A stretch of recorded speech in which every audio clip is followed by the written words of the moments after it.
Right, I think we'll get going. So welcome everyone to this second webinar in ClimateCare's webinar series on net zero. And today we're focusing on nature-based solutions. Some housekeeping first up. So first thing to note is that you'll all be on mute throughout the duration of the webinar.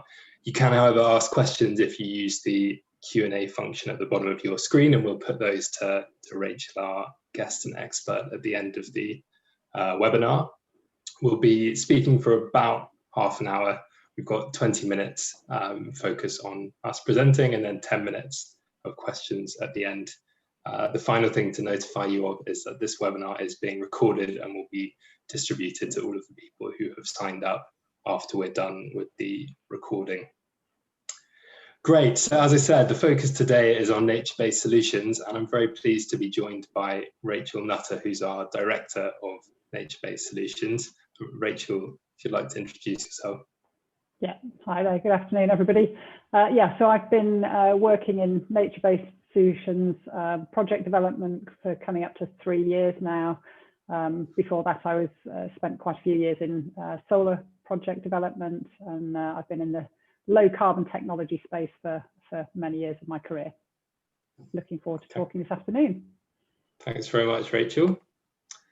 So just moving on to the next slide, what we wanted to do before we dive into nature-based solutions was just to talk a bit about the context, and particularly the corporate context around achieving net zero.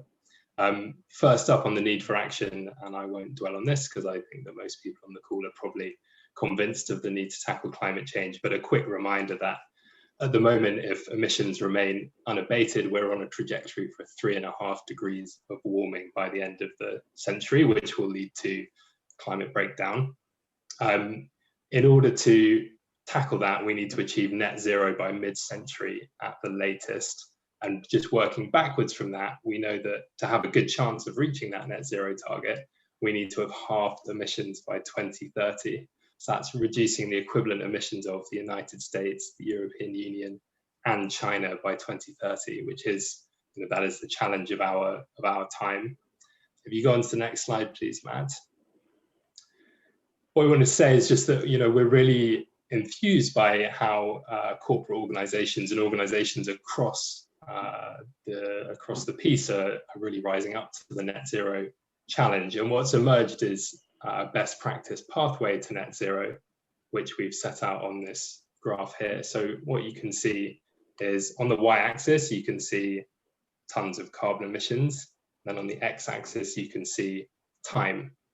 And so represented in the red is a corporate entity's footprint. And as you can see, it reduces over time as you work towards net zero year on year. And the key thing about that is that you have to reduce your emissions as a corporate entity in line with what science tells us is necessary to reach global net zero. So it's no good just reducing them, you've got to reduce them in line with a science-based target. In the blue, underneath the dividing line is a corporate's offset activity. And there are a few things to note about that. The first thing you'll notice is that it reflects your emissions year on year. So what that means is that from now on, you'll be carbon neutral or net zero from this point onwards. So you'll compensate for all of your emissions from this point onwards. The second thing to note is that you can see that over time, the kind of activities you're supporting through your offset portfolio will change, and they'll go from what we call avoidance projects. So these are projects which reduce carbon emissions, so they prevent more carbon dioxide from building up in the atmosphere, to what we call removal projects. And so these are projects which take carbon which is already in the atmosphere and sequester it in trees or soil or rocks. And so that really puts an interesting lens on your offset activity, because not only do you need to achieve carbon neutrality this year and next year, you've also got to think long-term about securing your net zero position. So that's what we're seeing emerging as best practice. I think that really sets the scene well to introduce Rachel and talk about the critical role that nature-based solutions will play in that offset part of that corporate best practice. So I'm going to hand over to Rachel now, who's going to talk a little bit about I think the first area is around nature-based solutions, what they are and what they encompass. Want to move on to the next slide, Matt? Great. So yeah, let's start with a simple question of what are nature-based solutions. So this is any activity that's designed to protect or restore the natural world and address climate change. And you can see there are numerous ecosystems in which that can happen. And then you've got a range of interventions, as Ollie pointed out, from avoiding emissions that would otherwise have happened, so avoidance credits, through to improving the way that we manage forests and land, all the way through to new planting and removing carbon dioxide, so so-called removals credits. A very huge range of activities that could be carried out in those ecosystems. So, for example, on the left-hand side there, avoiding deforestation is obviously a very big lever that we can pull. We've got the Gola project in Sierra Leone that ClimateCare supported for many years. It's a really special forest ecosystem, and that's been threatened by smallholder farming, slash and burn agriculture. And so there you're working with local communities to implement more sustainable farming practices and do things like scaling cocoa production more effectively. And then at the reforestation, afforestation end of the scale, examples are, we're working on a couple of Asian projects. So one around sustainable bamboo planting, so working with very poor indigenous communities, and then agroforestry, mangrove planting in another country where you've got communities benefiting from being able to sell produce and finding alternative livelihoods, and then mangroves obviously helping to improve some of the coastal resilience there. So quite a range of activities and often very heavily centered around the communities that live in and depend on those ecosystems.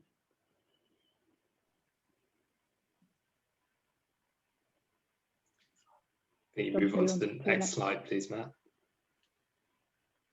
Yeah, so then just quickly on the, what's the potential here, just to kind of get a scale and size around this.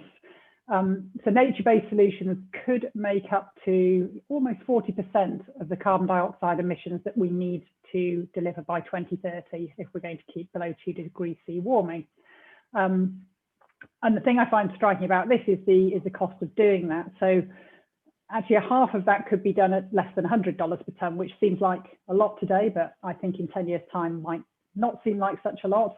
But even more importantly, a third of that reduction could happen at less than $10 a tonne. So it's eminently affordable. The other thing about nature-based solutions, of course, is it's not just about the carbon. It's these very significant positive impacts on biodiversity, on the environment. So around rainfall, for example, or avoiding soil erosion and all the numerous environmental benefits, but also the impact on the people and the communities that live in and around that land. And we can do the avoidance piece and the removal with nature-based solutions, and more about those to come. Thanks, Rachel. I think that's a really good introduction and a good reminder of the potential of nature-based solutions to not only tackle climate change, but also to tackle biodiversity challenge, which is kind of the same side of the other side of the coin. Matt, if you go on to the next slide, please. So in this section, what we thought it would be good to do would just be to answer some common questions that we get from our partners at ClimateCare and put those to Rachel as our Director of Nature-Based Solutions. So if you go on to the next slide, please, Matt.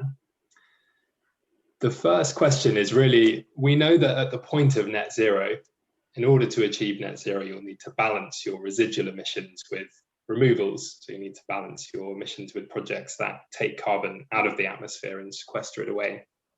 What this is leading to is a lot of uncertainty in the short term about whether, with partners asking us, should I be just supporting removals now? Which leads to this first question, which is, should I support avoidance or removals projects? Yeah, and the answer, and I'll warn you now, spoiler alert, I'm going to be using the words both and all and everything quite a lot this afternoon, but yeah, we need to do both, not surprisingly. Avoided emissions are a very significant proportion the emissions from agriculture and land use, and particularly deforestation, are a really significant proportion of greenhouse gas emissions, and it's a huge carbon sink. So we have to avoid those emissions. We have to do that as a planet. Now, from a practical perspective for clients, that's an opportunity prior to your net zero time, so your carbon neutral period. You can create carbon credits sooner, and typically at a lower cost than you can do for removals projects. So practically speaking, that's a no-brainer intervention.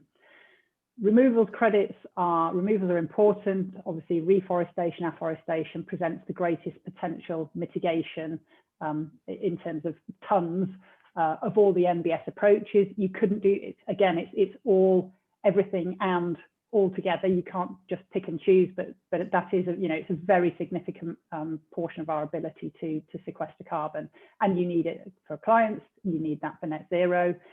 It's typically a higher investment. It takes longer and a higher cost of carbon. And so what we tend to see is clients doing a mix of both of those, and that's certainly what we would recommend. There is no point in cutting down lots of trees and then on one hand and then doing lots of planting on the other hand. So for the planet it makes sense, and for clients it makes sense to balance out that timing and cost of credit delivery as you go through that journey. Definitely. Thanks, Rachel. I think there's a quote by the Science-Based Target Initiative, which I think captures it really well, where they say that this decade is the decade of readiness for removals and the decade of action for reductions. And I think that really relates strongly to what corporate offset portfolios are going to look like this decade. There'll be a mix of both things as we scale up to deliver a lot of removals in 2030, but in the short term, really focus on driving emissions down through avoidance projects. If you go on to the next slide, please, Matt. So this again relates to that first question, but specifically for removals, what types of removal projects are there in nature-based solutions and more widely?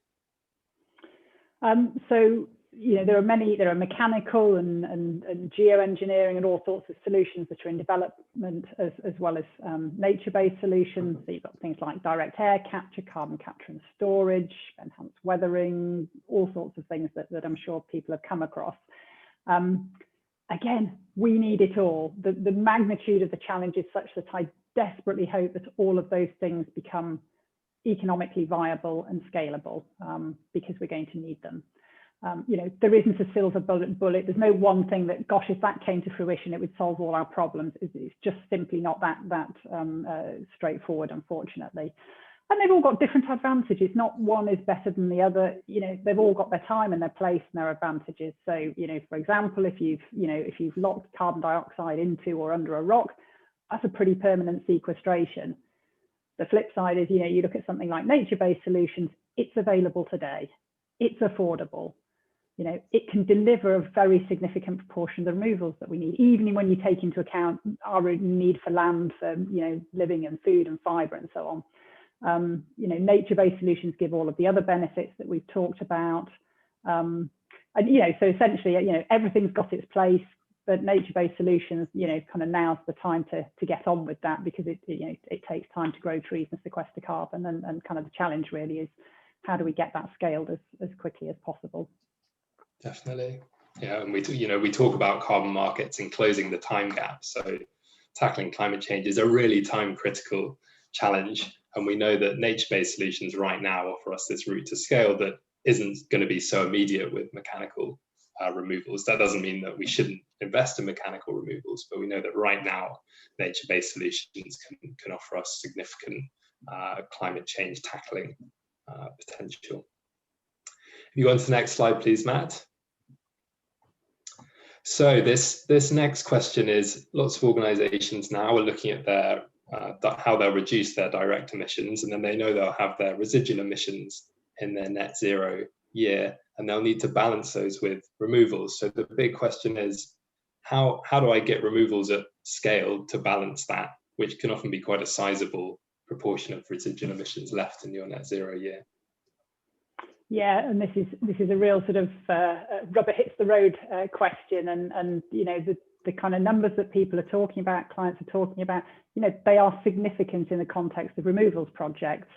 You know, historically, projects in removals have been smaller than avoidance projects because it takes more time, it costs more, it needs more investment, and you know, there's been a real shift now in people, you know, thinking actually we do need to do removals. You know, we're going to have to, you know, start investing to get those removals now. So I think you know, the limiting factor in general for these projects has been the financing and the demand. So as it has with avoidance projects and things like avoided deforestation projects, when the demand's there, they will scale up. But you know, you can't switch it on. It's not opening a tap. You know, there's a time to get organised, to sort out land rights, to plant, to grow.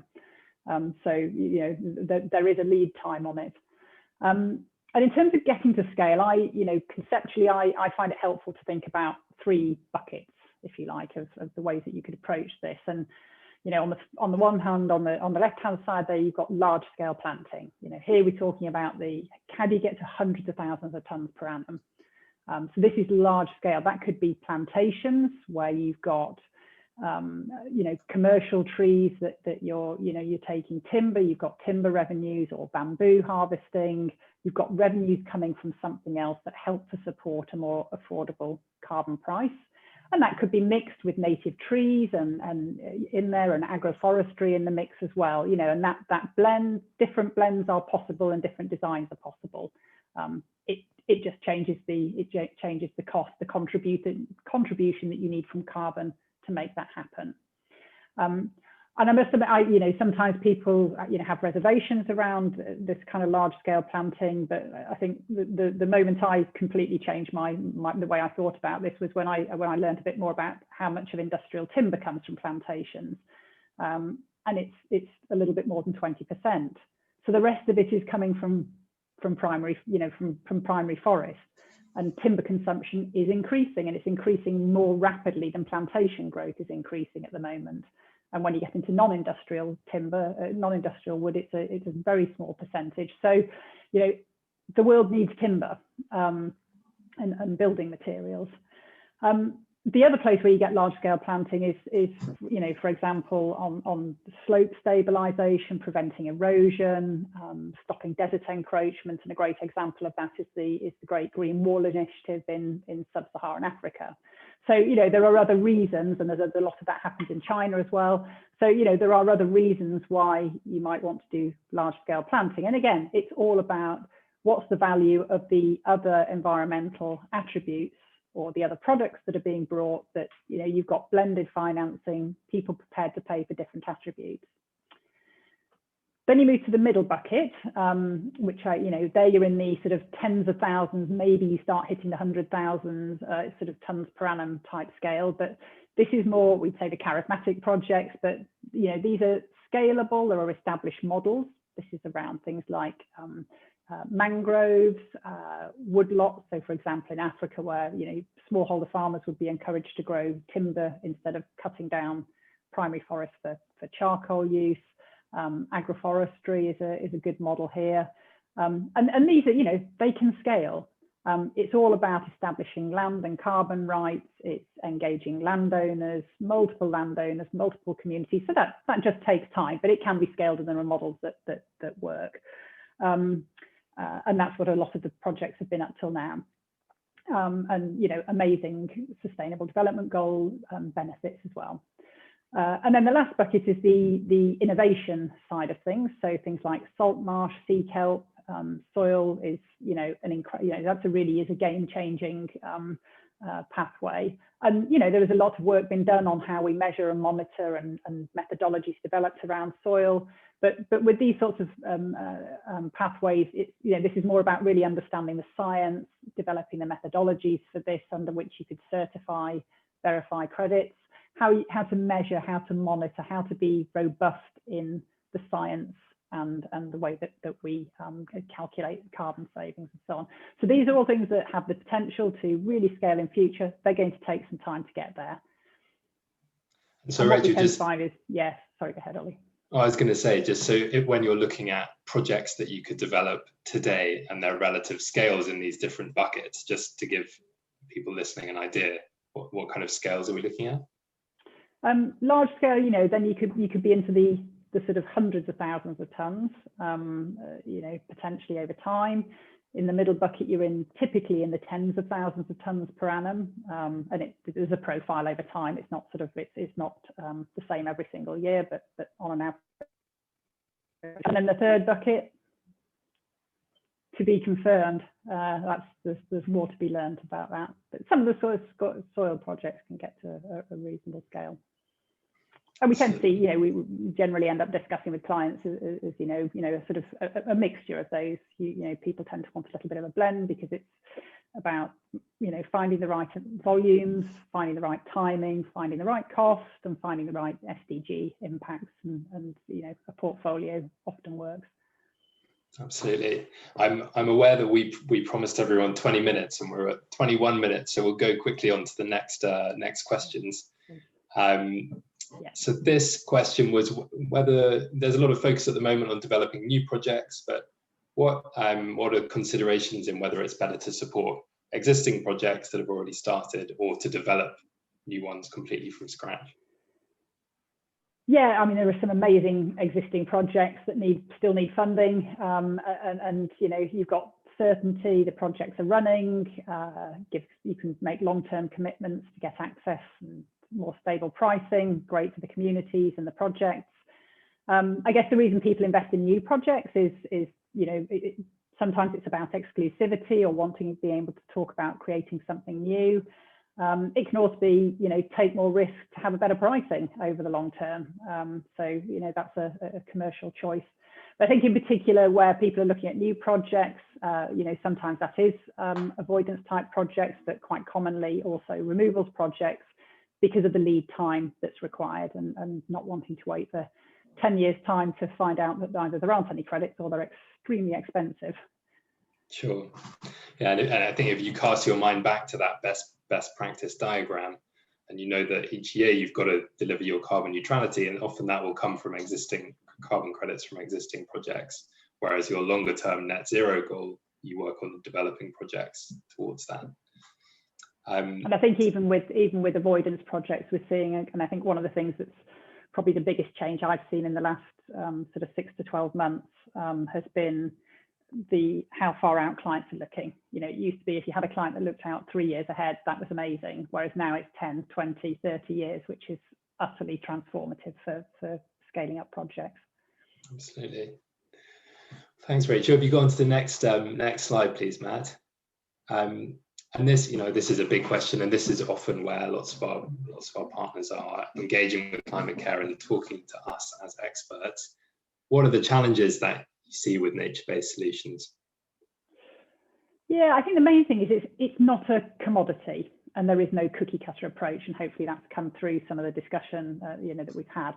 It's a ton of carbon, and it's verified, and it's independently verified, and so you can have confidence in the ton, but it's very different activities and lots of very other different impacts that you get around those projects. And I think it's always worth remembering, you're working with nature, you're working with communities, you're working with governments. You're often in challenging countries or very low income countries, and you're in a world where this market is evolving so rapidly, and in the change in kind of in the last 12 months has been remarkable in terms of policies, carbon markets, standards, and what best practices. And those are going to continue to evolve. So you've just got a lot of moving parts on all of these, which is that's what we do for a living. That's why it's such an amazing sector to be involved in. Yeah, and on to the next slide, which is around risks. If you just go on to the next slide, please, Matt.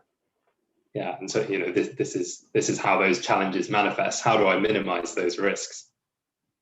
Yeah, and clients are really, they're always worried about two things: reputational risk and delivery risk. So am I going to get the credits that I was hoping for? And this is really about, hopefully, we sort of just so point out on the last slide is, working with a trusted partner who actually understands all of these moving parts, and what does good look like, and what does best practice look like? What does a good project look like? How do I mitigate those risks?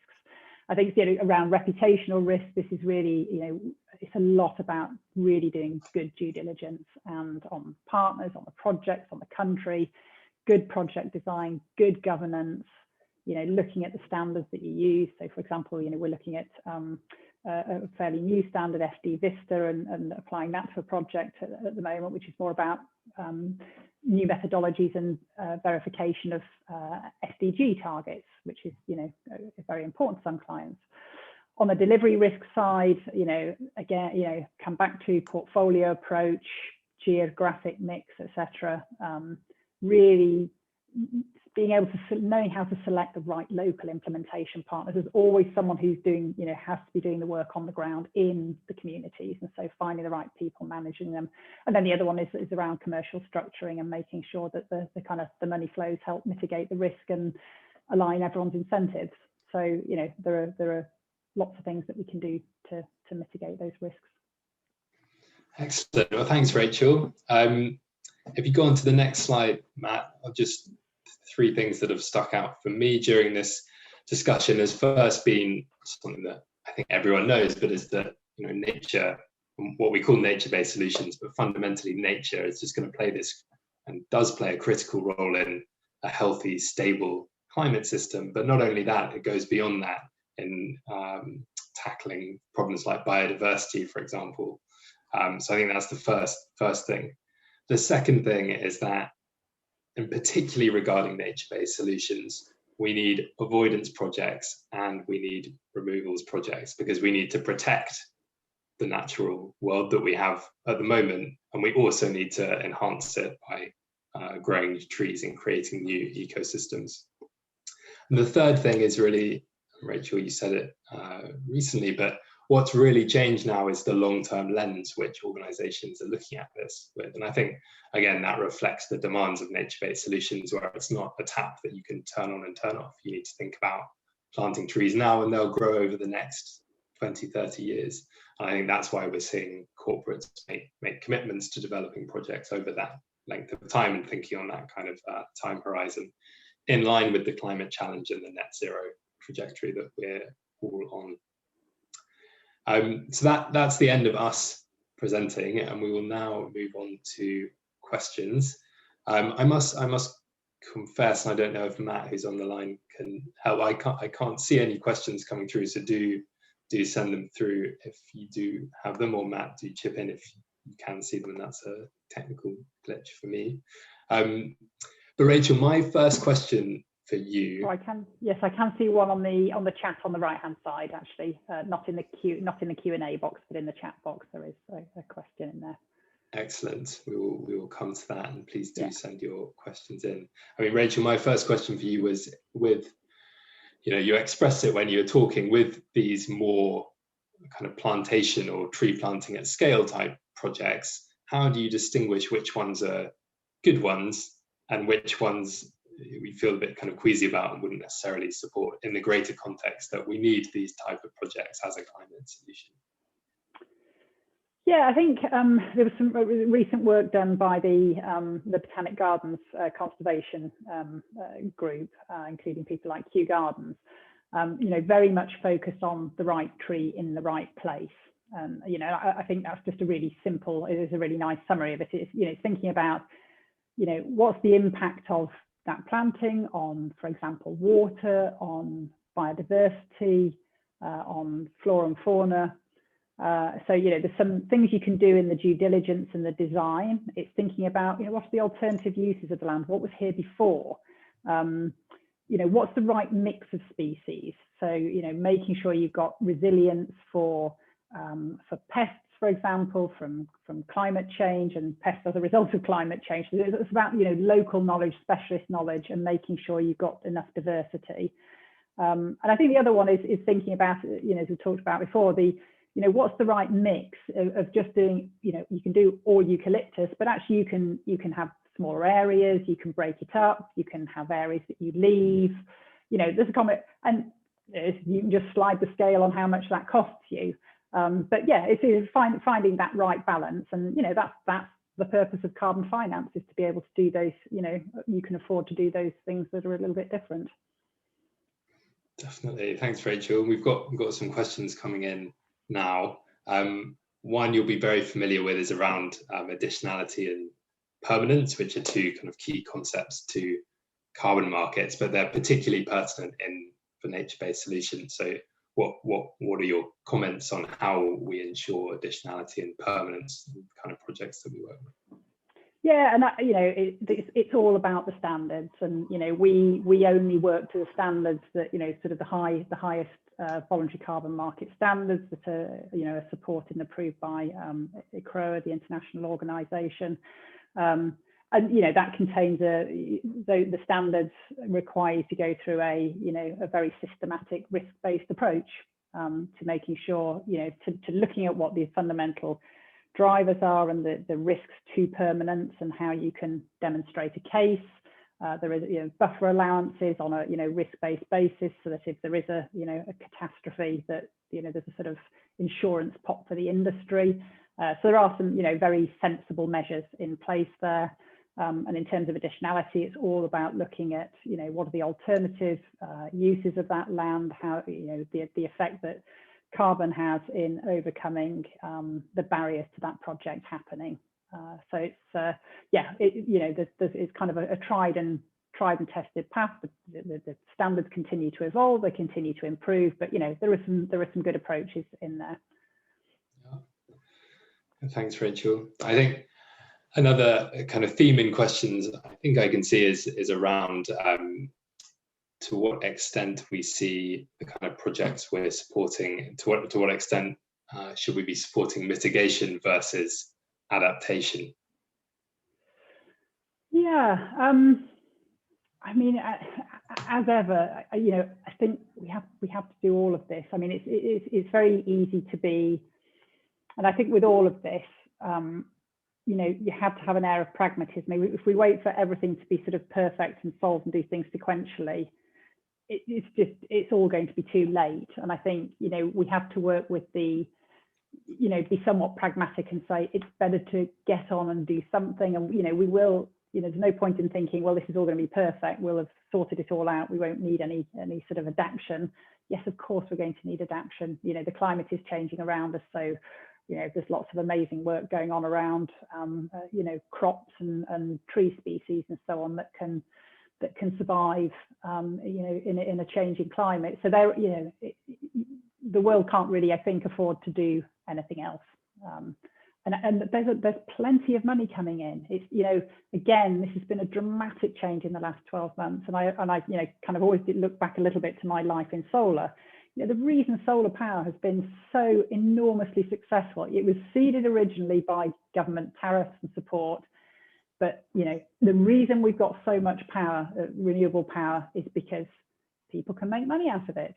And great, and this wall of money came in. And I kind of see a number of parallels, rolling through on the carbon side. So yeah, I mean, it's a great time to be doing these activities. We're pioneering stuff.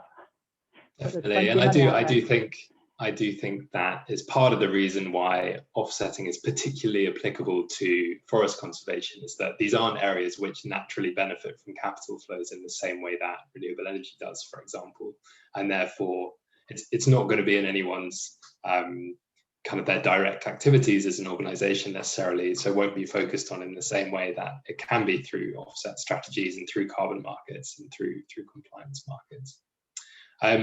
There's a good question from Ross here, which was just talking about, for nature-based solutions, do we always need to be considering these through the lens of carbon credits, or can we just support them more broadly outside of the kind of carbon credit, carbon market valuation?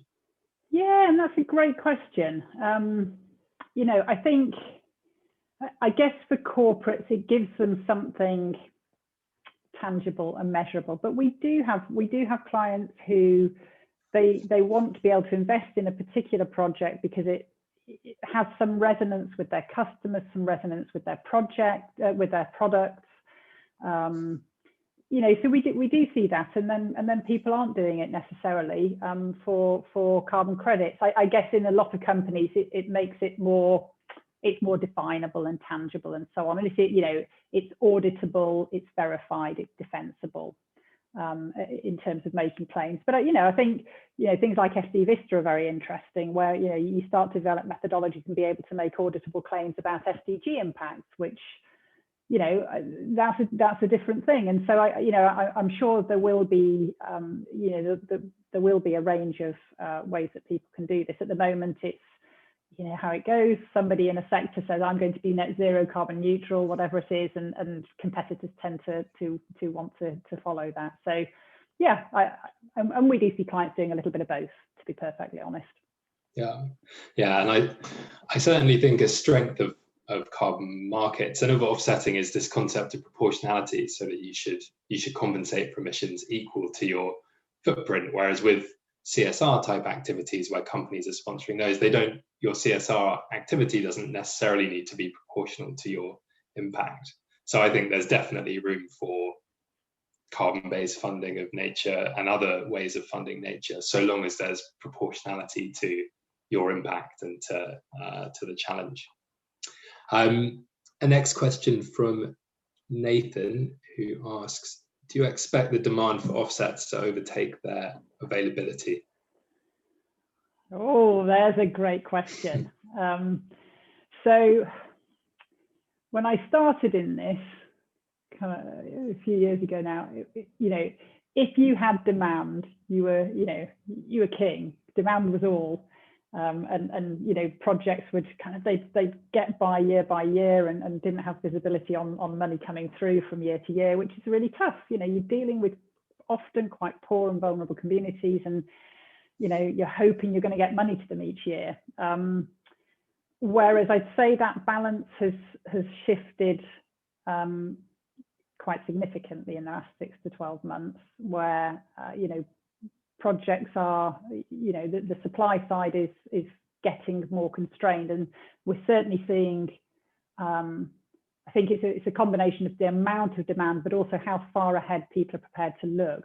So, you know, it used to be if you went to you know, if you were talking about offsetting, about committing for, you know, a year or two out, that was really exciting for a project. Whereas now, we have, yeah, if you're not talking about 5 years or 10 years, then I'll wait, because there's plenty of people who are. So I think that dynamic is really changing, and we are starting to see projects get sold out, which we've, you know, not seen before, where we're working with existing projects, and you know, obviously prices start to move up in that world, and it's, you know, it'll pull through more supply, but you can't switch it on overnight. So, you know, the lead time on an avoided deforestation project could be anything from, you know, 18 months to 3 years. You know, you've got to engage a lot of people, get things in place, do some capacity building, etc., get activities working. You know, I would think sort of 2 or 3 years.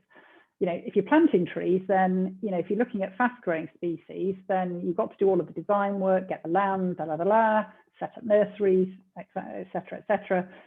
Then you know, but it's probably going to be 5, 6, 7 years before you start getting any carbon credits out of those projects. If you're doing native trees, it's, you know, longer. You're sort of beyond the 7-year period. If you're doing it in the UK or Northern Europe, it's tens of years. You know, it's the 20, 30-year time horizon. So, you know, kind of comes back to why we need to get going today, and that's why we're seeing a lot more people want to develop new projects, because they want to know they've got the supply and they've got more visibility on the cost of that supply.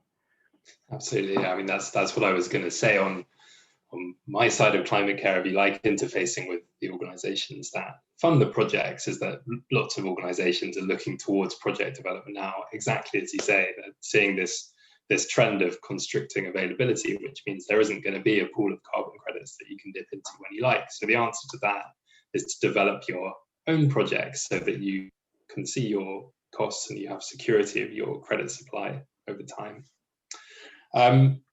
I think there are still some great questions that we'd like to answer, but I think we're going to have to call it there because we are out of time. So thank you very much to everyone for listening today, and there'll be a recording made available after this.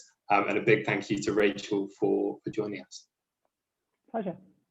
I'm very happy to, if folks have questions to follow up with after the session, very happy to take those by email, of course, and hope everyone found it a worthwhile 40 minutes of your day. Excellent. Thank you, everyone. Thank you. Bye.